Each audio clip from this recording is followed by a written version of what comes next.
Hello there. What is going on, everyone? Today we're doing another Star Wars Armada ship breakdown, and today it's the Hammerhead Corvette. We are going to talk about this ship, the two different variants that it comes in, some of the titles available, as well as some ship builds, and hopefully you get something out of it. Hopefully this will be helpful for new and experienced players as well. And hopefully you like what you see. If you do like what you see, if you're new here, we are still giving away a $25 Amazon gift card. You just have to be a subscriber and leave a comment on this or one of my videos to enter to win that. Also, I invite you just to stick around because we have a great Armada community. If you want to learn more about Star Wars Armada, you can check out the Discord. Also, click the subscribe button, like the video, share the video, stick around. We got a lot more videos that I've done already in the past and a lot more to come. And, I love talking about Star Wars tabletop gaming. And this is the right place if you're certainly interested in that sort of thing. We're going to be looking at two versions of this particular card today. It's got the Hammerhead Torpedo Corvette and the Scout Corvette. Look, the Hammerhead is a small ship. It's a very cheap ship too, as well. It's they come in at the cheapest small ships that are not flotillas. So the cheapest ships that are actually truly still capital ships in the game. And 5 hull makes them a little bit more survivable than a lot of other small ships, which is also very cool. However, they don't have the brace keyword or the brace defense tokens, so they're not going to be able to do any of the fancy bracing that some other small ships can do, but generally, most small ships tend to not have that. However, they do have the contain as to help them take advantage of the larger amount of hull. And that does come at a cost because they sacrifice a little bit of shielding like some small ships tend to have. They generally tend to be wanting to be facing forward. As you can see in the ship kind of layout, they have that slightly larger forward arc, whereas most of their firepower. Both versions have 2 shields in the front, but 3 offensive dice in the front as well. So they definitely want to be pointed towards the enemy. They definitely want to keep the rear arc of themselves away from the enemy because both versions of this cannot even fire at all out of the rear since they have no battery armament whatsoever, unless, of course, you were to upgrade that with something like a spinal armament. But as it stands, they generally tend to be forward-facing only, and very rarely do they even get side arc shots because they have only the single die, so an obstruction or somebody being out of range will totally stop the side shot from happening altogether. But they're a fairly moderately fast kind of workhorse ship that tends to fly well in groups. This was the first pack to have a duplicate ship in the box. So if you buy a Hammerhead, you're going to get 2 in the box, and that's a pretty cool way to do things. This was when Fantasy Flight started saying, hey, we need to cut down some of the costs on packaging individual small ships and bundle them together. And I think it was a great way to go. It also worked really well for this ship because it does, not only does it fly well in groups, it has titles that allow it to fly well in groups, and we'll look at some of those here in just a moment. First thing we're going to talk about is the Hammerhead Torpedo Corvette. This is our cheaper version. This one comes into the game at only 36 points. Very affordable. Very, very nice ship. It has, of course, 5 hull. It has a black anti-squadron die, so if enemy squadrons get too close to it, it can definitely punish them at that distance one, or that close range rather. It gets pretty consistent damage there. It's a 1 command ship, 1 squadron and 2 engineering. It's got a rainbow of dice in the front, a red, a blue, and a black. So this kind of makes it the close range version. It wants to be at close range so it can roll all 3 of those. But surviving to get to close range is often the tricky part of this one. I feel like this ship is usually only taken in one of 2 scenarios. Either you need a whole lot of ships for cheap, and so it's sort of like the cheapest ship I can fit into a build that's not a flotilla because I maybe need to put my commander on there and have it be a lifeboat or just an extra activation. Or a lot of times it will be taken with the MC-75 Profundity title, which can then drop this ship off kind of anywhere you want. If you have the ability to teleport a ship in, this is not a bad one, especially if it has to be a small ship, because it's got those black dice and it's got the upgrades to support the black dice. It's got, of course, the ordnance, which is going to be great for black dice ships. It allows you to get some black dice criticals, or sometimes external racks gives it a surprisingly large bang for your buck. And of course, you have the weapons team, which can certainly work well with black dice upgrades. Things like ordnance experts work particularly well there. It does have an offensive retrofit, which can pair with the weapons team to give it the ability to take on boarding teams, which were a relatively newer upgrade type that came out around the time that the Hammerheads came into the game. And then, of course, it has the officer slot, which is prevalent on just about every ship in the game. But yeah, offensive retrofits for this one tends to be used a little bit more if you're using a boarding team, but you can certainly put some offensive retrofits of their own on here. If you can use these as pretty much anything, because they're so cheap, they can work well even as carriers, although it's unlikely to see them usually being used as carriers. But for the point cost and the upgrades that you have being offensive retrofit and weapons team, they can potentially work as carriers. Now, as far as like moving the Hammerhead Corvette, they're both going to move about the same. They move really well at speed 2 and not so good at speed 3. They get a little bit less maneuverability, but they can still turn a little bit at speed 3. So they're moderately fast, but they seem to do best at speed 2. Moving forward, we have the Hammerhead Scout Corvette. This one is more of our longer range ship. This is the one I tend to use a little bit more, and it works probably the best in groups, and when you can have overlapping lanes of fire, when you can have 2, 3, or 4 Hammerhead Corvettes all pointing at the same target, makes it a little bit harder for somebody to be able to get out, because you'll have overlapping large front arcs that give these ships a lot of coverage, especially with those 2 red dice in the front arc. This ship doesn't have any black dice in it. It does upgrade its anti-squadron from a black to a blue, and it also changes its dice profile on its battery armaments for the ship. Its left and right sides are just a blue die now, and then its front is 2 red and a blue. Now, that is also reflected in its upgrades. It has the turbo laser slot, which tends to work very, very well for ships that have red dice. It also has the weapons team, and because, again, we've seen that already, but it's going to do a little bit different stuff on a red dice ship versus a black dice ship, because you're probably not going to take ordnance experts on a Hammerhead Scout Corvette. Also, it does feature the offensive retrofit and officer, so you can use this one as either kind of a bare bones red dice, delivery system, or you can, just about every upgrade has a multitude of uses. I always thought of this ship as a great gun line ship, but also a versatile ship if you want it to be. So it can do an awful lot of stuff. It's moderately fast and moderately offensive and moderately customizable to whatever the mission might be because of those upgrades. I happen to really like weapons team and ordnance. Weapons team and offensive retrofit together. They pair very well. Even if you're not using any of the boarding parties that are out there. Let's talk about some of the titles, because again, I talked about how this ship flies well in formations. The first 2 titles we're going to talk about are formation specific. You want to fly them in groups.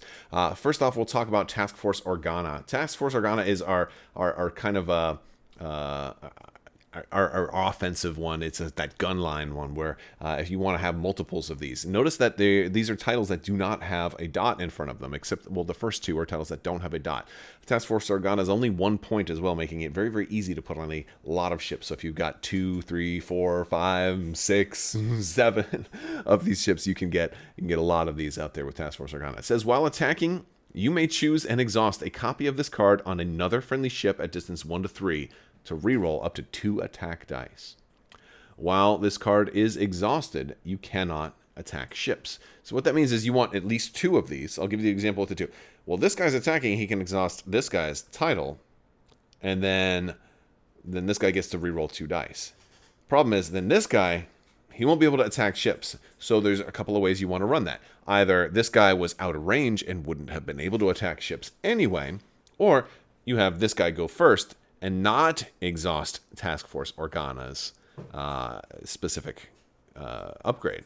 So you have to have like the first guy go on his own, and then everybody else can start one by oneing the Task Force Organas. Now, if you do happen to attack twice, this doesn't require you to exhaust its own card.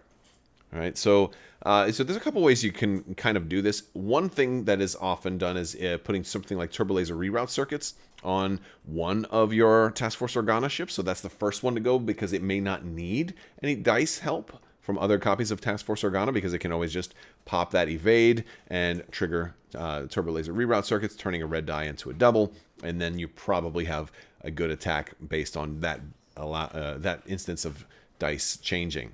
And then you can then use that particular ship's Task Force Organa to trigger the next ship. And so you basically have this domino effect of each one kind of powers the next one. And that's a pretty cool thing to do. You also have Task Force Antilles as a 3-point title. This one is our more defensive title, and surprisingly, this one gets taken much less as far as what I have seen in the games that I have played using Hammerheads. This one says, when you suffer damage from an attack, you may choose and exhaust a copy of this card on another friendly ship at distance 1 to 3. Sound familiar? Kind of the same type of domino effect type attack. If you do, that ship suffers 1 of your damage instead. While this card is exhausted, you cannot spend engineering points. So, yeah, so it's kind of the same thing, but it's in reverse. It's when you're defending, but it is also 3 points instead of 1. And if you're running enough of these, those 3 points can add up. If you're running 4 of them, that's suddenly 12 points. And, you know, and so it becomes a little more expensive, whereas Task Force Organa, if you're running 4 of those, that's only 4 points, and that's already cheaper than a lot of titles that are out there when you multiply it by 4. So Antilles ends up being a little more on the you know, maybe less desirable version, because this is already a ship that can sometimes get one-shotted, but maybe Task Force Antilles can help you not get one-shotted. This one would be perhaps a little bit better suited to your Black Dice version, because you want them to survive long enough to get into close range of the enemy ships, and you want them to be able to survive and deliver those Black Dice, whether it's an external Rax and it's a one-shot, or you want them to live multiple rounds to get multiple shots of Black Dice, re-rolling shenanigans and Black Dice critical effects off. So last we're going to talk about Garell's Honor. Love, love, love this ship. This is the one that a lot of people try to replicate certain scenes from Rogue One, where Hammerhead is crashing into a Star Destroyer. Now, granted, this isn't exactly the same name as the specific ship in Rogue One, but it certainly drew some inspiration from that scene. Garell's Honor says when you overlap an enemy ship, the enemy ship suffers a face-up damage card instead of a face-down damage card. So this one is a great ramming ship. A lot of times, small, cheap ships already wants to ram larger ships because, hey, a 1-for-1 damage, I can get a damage on you. You know, like if I'm going to die anyway, I'd rather do this. So that guy works really well in a Riken fleet, where your ships aren't gonna die. Well, you can make a ship not die until the end of the round. You can certainly, you know, throw that zombie ship status on Garell's Honor and make sure that it's going to get to ram somebody and get them a face-up damage. Also happens to work well with somebody like General Dodonna as your commander, because now all of a sudden that face-up damage card you're going to be able to choose from the top 4 instead of it just being a random one. So there's a lot of good options there. Garell's Honor also very, very common to be put onto a torpedo version that is going, you know, you Black Dice your Torpedo Corvette as it is delivered from a Profundity from an MC-75. So it kind of works very, very well in a Rogue One type scenario, which is a very, very fun thing to do. And it's kind of thematic, and it's a lot of fun. So, you know, Garell's Honor, probably my favorite title out of all of these. It is 4 points. It's a little more expensive, but it's you know, the ship is speed 3, and you know, especially coming out of a Profundity, it's almost always going to work. Very, very fun title to run. Let's look at a couple of sample builds for the Hammerhead Corvettes. First off, I'll start off with this Torpedo Corvette build that is running a Task Force Antilles. It's trying to survive long enough to get in there and deliver some Black Dice crits. We've got the Assault Proton Torpedoes on here. We've got Ordnance Experts. We get to re-roll Black Dice. Maybe I want to kind of pull myself up alongside. Maybe I want to have a Concentrate Fire ready to go so I can roll an extra Black Die. I can re-roll both of them with Ordnance. You kind of have to realize that, hey, well, I've got Ordnance Experts here. I don't have that many Black Dice, so you know, I think Concentrate Fire is probably a good one for this. And to help you stay alive, you got Task Force Antilles. Maybe you've got a couple of Hammerhead Corvettes. Maybe this is the lead one. So I put somebody like Major Durlin on here because, hey, this is going to stop 1 damage coming in. He's going to stop a whole nother one. So now I got 2 damage reduction on a shot that's coming into me, which is pretty cool. Alternatively, you could do, you know, there's different officers that I feel like could work here. You know, you've got you've got the option to do somebody like Expert Shield Techs, maybe, since you don't have that many shields anyway, but you still have the redirect token. I think that's another option. So, you know, Durlin or Expert Shield Techs both seem like they're good options here. But so maybe Durlin on one, Expert Shield Techs on the rest, because since Durlin's unique, there's some options there. So that's a Task Force Antilles option. We'll look at a Task Force Organa option, and perhaps my favorite way to run a Hammerhead Corvette. I absolutely love Gunnery Team. Even though it's been changed to require concentrate fire now, this is a ship that definitely wants to concentrate fire, especially in a build like this. I've got Spinal Armament on here. This does a couple of things for the ship. It turns me into a 3 red die attack out of the front, which I love. I love rolling 3 red dice. It also opens up my rear armament to actually have the ability to take a shot. So if somebody tries to get behind you thinking, ha ha ha, you can't shoot out the rear, well, I've got Spinal Armament now, so now suddenly I can. It won't be a great shot, but I'd rather have a shot than no shot. We also have disposable capacitors on this ship, because let's say I've got a couple of these. Again, Task Force Organa gives me some rerolls. I've got some dice protection now, right? Let's say I've got 4 of these all lined up. Like, okay, hey, you know what? It's I love the idea of that. It's only 61 points, too. I can roll Concentrate Fire on all these. All of a sudden, boom, I'm rolling 4 red dice. No, make that 5 red dice. Oh, let's make that 6 dice, because I've got Concentrate Fire, I've got disposable capacitors. I pop that. I've got to throw the blue die also. So I've got 3 red and a blue coming at you already, right? And then Concentrate Fire on top of that. So, like, and maybe even more depending on the objective, right? So I love it. 5 dice coming out of this cheap little ship, and then 4 more to the next ship that happens to also be at long range. And meanwhile, I'm pretty far away from you. Like, this is like a really good, like, turn 2. Like, all of my ships are Concentrate Fire and shooting and triggering Gunnery Team, and all of a sudden, it makes that kind of sound effect when all of them fire at the same time. It's really nice. Combined with Task Force Organa, we get great rerolls on a red die heavy ship. You're going to want those, and so that's a really fun thing to do.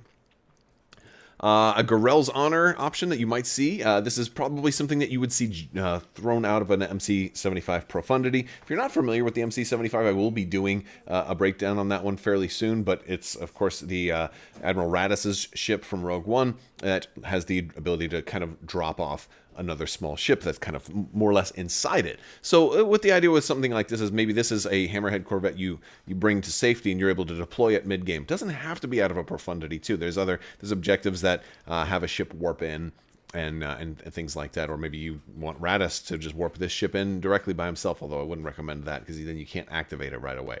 This works really well for a Profundity build because you can activate it right away.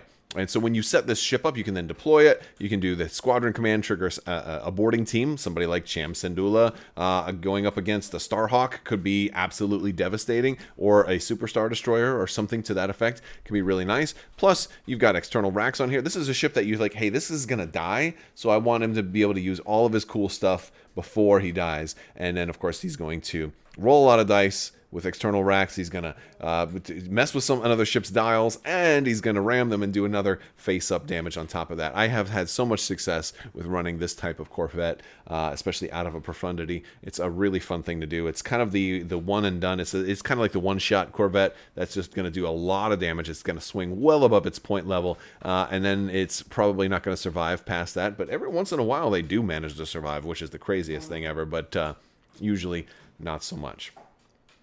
For my 4th build, I'm doing something a little different. This was similar to a build I ran with Leia as my commander a long time ago. And this is kind of a multi-role, versatile version of a Corvette. Not running a title at all, but maybe somebody who just wanted to be more of a carrier.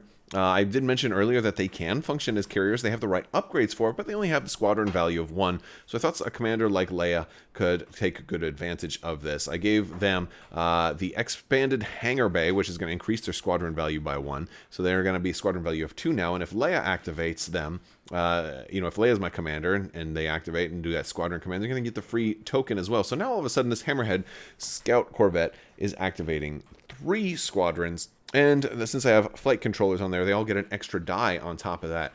And what's great about that is a lot of your 3-point carriers end up being like 81 points, like an assault frigate, right? Or in that point range. And And while, hey, that's something, this is only 59 points for all of this with the upgrades. Not only that, but I've also given it the linked turbo laser towers, which give it its own degree of offensive capability, but also tends to be very anti-squadron if you need to take a good flak shot at an enemy ace that is crippling your squadrons. You can go ahead and do that as well. So you have a lot of versatility here. It can shoot ships. It's got the red dice rerolls. It can shoot squadrons. It's got the support for that. It's got the blue die on there, so it's got the better range of trying to get that squadron. Of course, then it beefs up your own squadrons and can activate just a little bit more of them, and it's cheap and it's maneuverable, so it can go after objectives too. So kind of gives, this is kind of like the multi-role Corvette. So those are some of my thoughts